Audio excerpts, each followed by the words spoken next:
YCP Kurnool మాజీ MLA Mohammed Abdul Hafeez Khan కర్నూలుకే చెందిన ఓ SC మహిళపై అత్యాచారానికి పాల్పడ్డారు.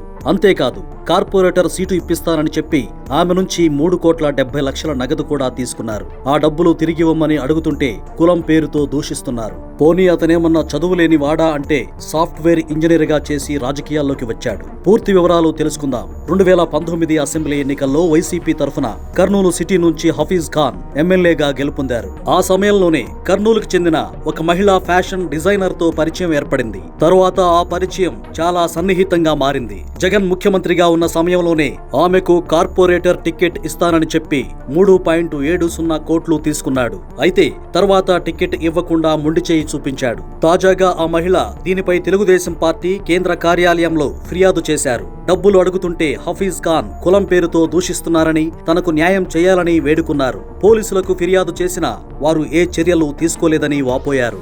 బాధితురాలు ఎస్సీ కమిషన్ లో కూడా ఫిర్యాదు చేయడంతో కమిషన్ సీరియస్ అయింది. ఈ వ్యవహారంపై విచారణ జరిపి 5 రోజుల్లో నివేదిక అందజేయాలని కర్నూలు ఎస్పీని ఆదేశించింది. తనను హైదరాబాద్ కు తీసుకెళ్లి నగ్న పూజల్లో పాల్గొనాలని ఒత్తిడి చేశారని కూడా బాధితురాలు తన ఫిర్యాదులో పేర్కొన్నారు.